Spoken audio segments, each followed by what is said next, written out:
રાજ્યસભાની 11 બેઠકો પર આજે મતદાન. બિહારની 5, ઓડિશાની 4 અને હરિયાણાની 2 બેઠકો પર જંગ.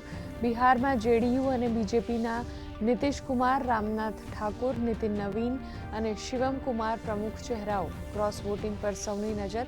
રાજ્યસભાની 26 બેઠકો પર બિનહરીફ ઉમેદવાર જાહેર.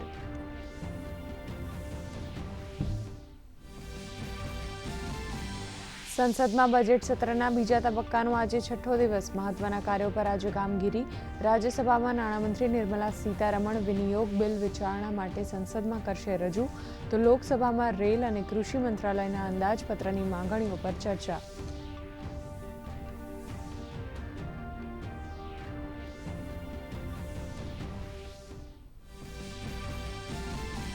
લોકસભા સ્પીકર ઓમ બિરલાએ તમામ સાંસદોને લખ્યો પત્ર. લોકશાહી સંસ્થાનોની ગરિમા જાળવવા ગંભીર આત્મમંથનની જરૂરિયાત હોવાનો કર્યો ઉલ્લેખ. કહ્યું, તમામ રાજકીય દળો ઉચ્ચ નૈતિક વ્યવહાર સુનિશ્ચિત કરે તે અનિવાર્ય. તો પીએમ મોદીએ કહ્યું, અવિશ્વાસ પ્રસ્તાવ અંગત સ્વાર્થથી પ્રેરિત.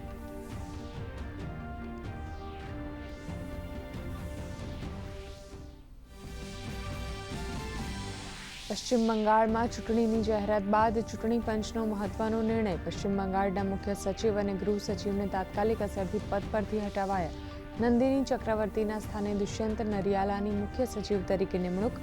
નિષ્પક્ષ મતદાન માટે ત્વરિત કાર્યવાહી.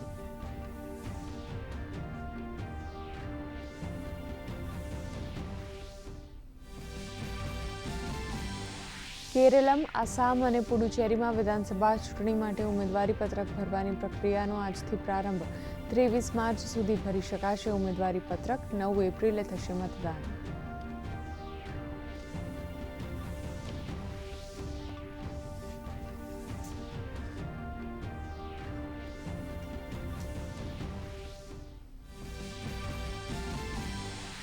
ઓડિશાની એસસીબી મેડિકલ હોસ્પિટલના ટ્રોમા કેર યુનિટના આઈસીયુમાં મોડી રાત્રે લાગી ભીષણ આગ.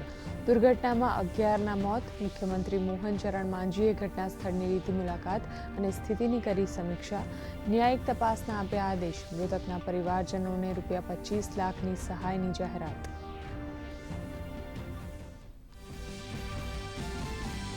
પંચમહાલ અને દાહોદમાં વિકાસની ગતિને મળશે વેગ. પંચમહાલ જિલ્લાના ગોધરા, કલોલ અને ઘોગંબાના 79 ગામોમાં પાનમ જળાશયનું પાણી પહોંચાડનારી ઉદવ વહન સિંચાઈ પાઇપલાઇન યોજનાનું લોકાર્પણ. 86,000 હેક્ટર વિસ્તારને મળશે સિંચાઈની સુવિધા, તો દાહોદને ₹367 કરોડ વિકાસ કાર્યોની ભેટ. વિદેશ મંત્રી ડોક્ટર એસ જયશંકર બ્રસેલ્સના પ્રવાસે. યુના 27 સભ્ય દેશોના વિદેશ મંત્રીઓ સાથે કરશે બેઠક. ભારત EU સંબંધો પર ફોકસ. દ્વિપક્ષીય અને પારસ્પરિક સહયોગ વધારવા પર ભાર, તો યુરોપીય પરિષદના અધ્યક્ષ એન્ટોનિયો કોસ્ટા સાથે પણ કરશે મુલાકાત.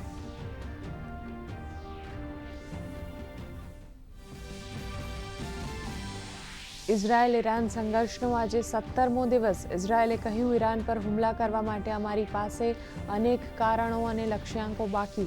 ઈરાને અન્ય દેશોને જંગમાં સામેલ ન થવા આપી ચેતવણી. તો ટ્રમ્પે હોર્મુઝ જળમાર્ગને ખુલ્લો કરવા નાટો સહયોગીઓની માંગી મદદ. જો મદદ નહીં કરે તો માઠા પરિણામ ભોગવવાની આપી ચેતવણી. વિશ્વ બોક્સિંગ ફ્યુચર્સ કપ 2026માં ભારતનું શાનદાર પ્રદર્શન. ભારતે પોતાના નામે અંકિત કર્યા 5 મેડલ્સ. ચંદ્રિકા પુજારીએ જીત્યો સ્વર્ણ ચંદ્રક.